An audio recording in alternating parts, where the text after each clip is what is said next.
नमस्कार, आप देख रहे हैं NBC 24 और मैं हूं आपके साथ मानसी।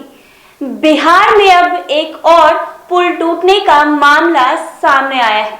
खबर आपको बता दें कि बेगूसराय से है, जहां साहेबपुर कमाल में बूढ़ी गंडक नदी पर बनी पुल बीच से ही टूट चुकी है। हैरानी की बात तो ये है कि पुल का निर्माण 9 साल पहले ही हुआ था। लोग देखते रह गए और पुल टूटकर पानी में बह गया।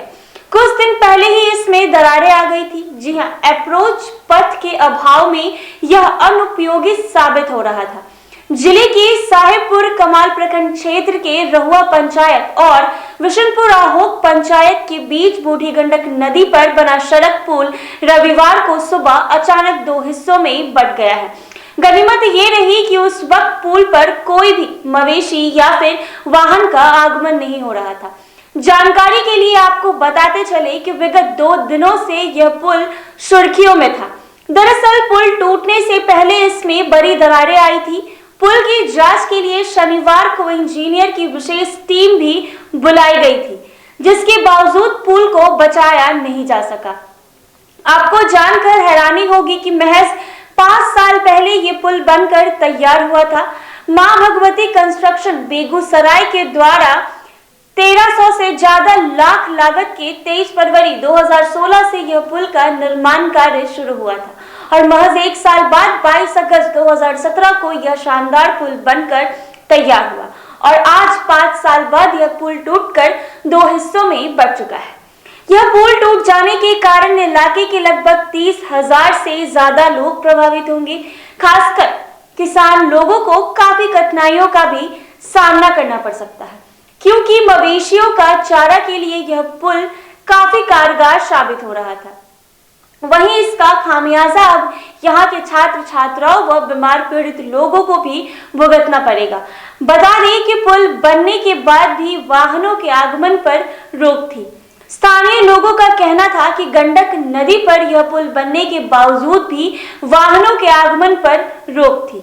यह मार्ग अवरुद्ध रहने के कारण यहाँ के लोगों को मुख्य मार्ग NH 31 तक पहुँचने के लिए एकमात्र बांध मार्ग से ताड़तर उमेश नगर के रास्ते मंडल टोला तक लंबा व घुमावदार सफर तय करना पड़ता था। सुलभ सड़क नहीं रहने के कारण यहाँ तक कोई सवारी गाड़ी भी नहीं चलती थी। मालूम हो कि काफी लंबे समय से उठ रही मांग के बाद साल 2012-13 में तत्कालीन विधायक सब बिहार सरकार के समाज कल्याण मंत्री प्रवीण आमनला की पहल पर बूढ़ी गंडक नदी पर इस पुल के निर्माण की प्रक्रिया शुरू की थी, जो बनकर तैयार है। इस सब के बीच पुल पर परिचालन ठीक से शुरू भी नहीं हुआ कि पुल में कई जगहों पर दरारें आने लगी। इस पर सवाल भी उठ रहे हैं। लोगों का कहना है कि इतने लंबे समय तक इस मार्ग के अवरुद्ध रहने के कारण इस इलाके के करीब 30,000 से अधिक की आबादी प्रभावित रहती है। इसका खामियाजा यहाँ के छात्र छात्राओं व बीमार पीड़ित लोगों को भुगतान करना पड़ेगा। आपको बता दें कि आगमन की समुचित सुविधाएं नहीं रहने के कारण ना तो छात्र छात्राओं को पाचन की सुविधा उपलब्ध हो पाती है और ना ही बीमार पीड़ित लोगों को सही समय पर डॉक्टर की सुविधा मिल पाती है। आपको बता दें कि इसके कारण यहाँ के छात्र छात्राओं व बीमार पीड़ित लोग का जीवन नारकीय बना हुआ है।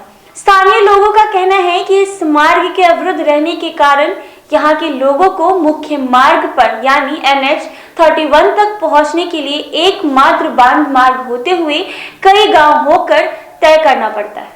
इसके चलते लोगों को बहुत परेशानी झेलनी पड़ती है।